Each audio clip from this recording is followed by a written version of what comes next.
Praise the lord, హల్లెలూయా. దేవుని నామానికి మహిమ కలుగునుగాక. ఈ దినమున దేవుని వాక్యాన్ని ధ్యానిద్దాం. 2వ కొరింథీ పత్రిక 13వ అధ్యాయం 11వ వాక్యాన్ని చదివి ధ్యానిద్దాం. తుదకు సహోదరులాగా సంతోషించుడి, సంపూర్ణులయ్యుండుడి, ఆదరణ కలిగియుండుడి, ఏక మనసు గలవారయ్యుండుడి, సమాధానముగా ఉండుడి. ప్రేమ సమాధానములకు కర్తయగు దేవుడు మీకు తోడైయుండును. ఆమేన్, హల్లెలూయా. పౌలయ్య గారు మొదటి కొరింథీ పత్రికలో సంఘంలో ఉన్న లోపాలు, విశ్వాసుల్లో ఉన్న లోపాలు ఎత్తిపట్టుకు మాట్లాడతాడు.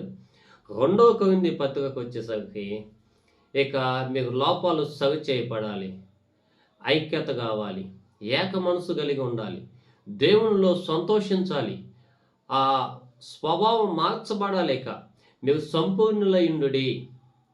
పౌలయ్య గారు ఎక్కడ చెప్పినా కానీ సంపూర్ణులయ్యుండుడి, క్రీస్తులో సంపూర్ణులయ్యుండుడి, సంతోషించుడి. ఫిలిప్పీ పత్రికలో చెప్పినా కానీ అంతే.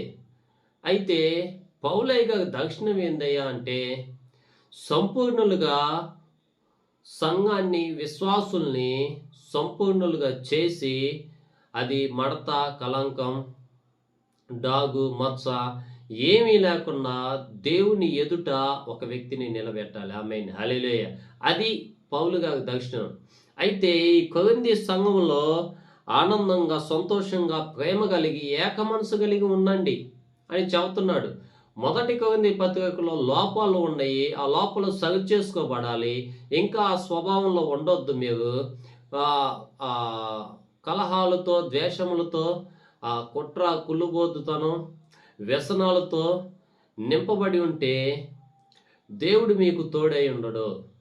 మీకు దేవుడు తోడై ఉండాలి అని అంటే మీరు ఏక మనసు కలిగి ఉండండి, దేవునిలో సంతోషించండి, ఒకరినొకరు అర్థం చేసుకొని సహవాసంలో ఉండండి, ప్రేమ కలిగి ఉండండి, సమాధానముగా ఉండమంటున్నాడు.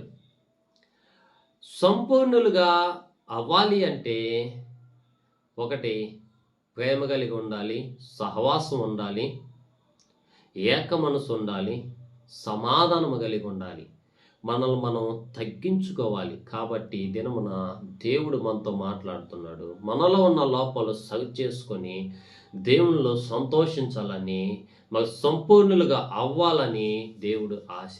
కాబట్టి దినమున మరి సంపూర్ణులుగా అవ్వటానికి నువ్వు సిద్ధపడినాడలా మరి దేవుడు నిన్ను సంపూర్ణులుగా